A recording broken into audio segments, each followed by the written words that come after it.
Bem-vindo ao Téleos, um canal dedicado à maturidade cristã. Nós continuaremos hoje nas nossas meditações acerca de Provérbios 30, escrito por Agur. Vimos na nossa última meditação que Agur é um rei que nós não conhecemos e que as palavras dele se direcionavam ao seu discípulo Itiel.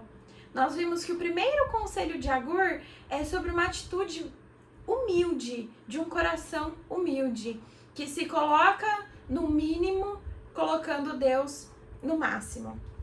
Hoje nós continuaremos pensando acerca deste capítulo e leremos do versículo 10 até o versículo 16. Não fale mal do servo do seu senhor, do contrário, o servo amaldiçoará e você levará a culpa. Existem os que amaldiçoam seu pai e não abençoam sua mãe, os que são puros aos seus próprios olhos e que ainda não foram purificados de sua impureza, e que têm olhos altivos e olhar desdenhoso. Pessoas cujos dentes são espadas e cujas mandíbulas estão armadas de facas, para devorarem os necessitados desta terra e os pobres da humanidade. Duas filhas têm a sanguessuga, dê, gritam elas. Há 3 coisas que nunca estão satisfeitas, 4 que nunca dizem, é o bastante. O Sheol, o ventre estéril, a terra cuja sede nunca se aplaca e o fogo que nunca diz, é o bastante.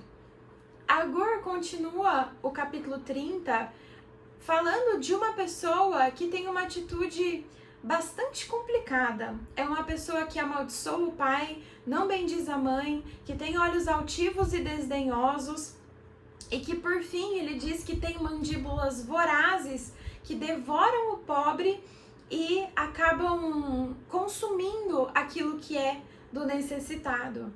É interessante que nesse trecho, Agur menciona 3 vezes os olhos dessas pessoas.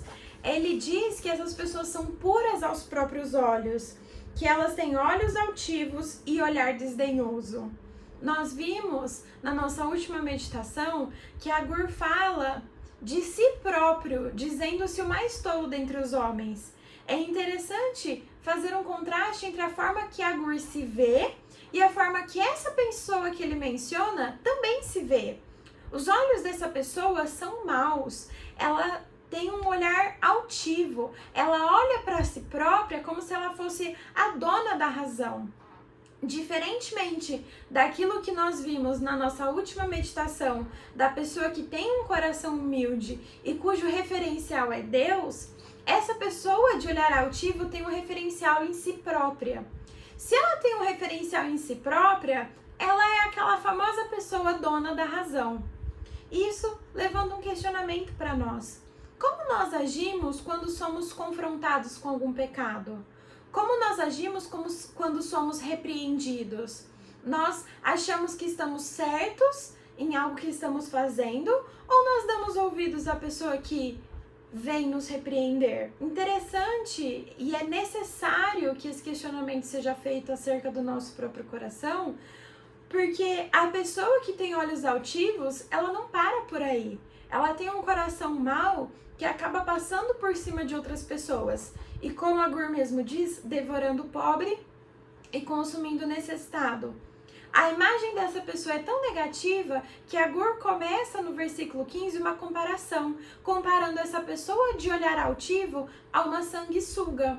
A sanguessuga diz dê. E depois Agur fala de 4 coisas que não se saciam.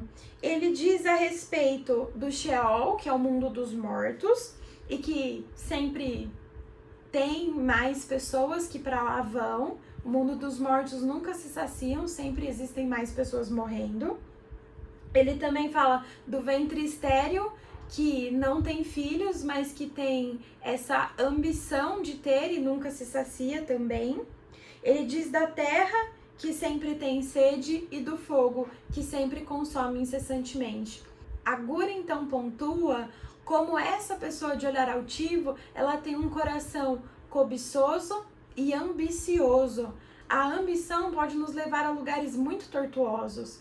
E quando nós pensamos nessas 4 coisas que são dirigidas pela concupiscência e pelo seu próprio desejo, nós só podemos nos lembrar do exemplo de Cristo.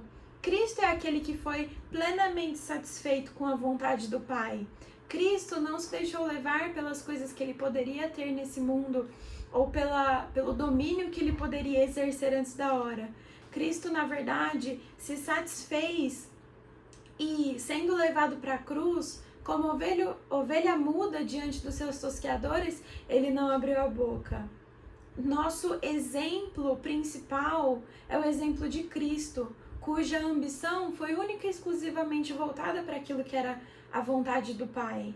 Nós precisamos tomar cuidado. Um coração humilde é um coração que segue o exemplo de Cristo e que tem como ambição fazer a vontade do Pai, que é satisfeito com a vontade do Pai.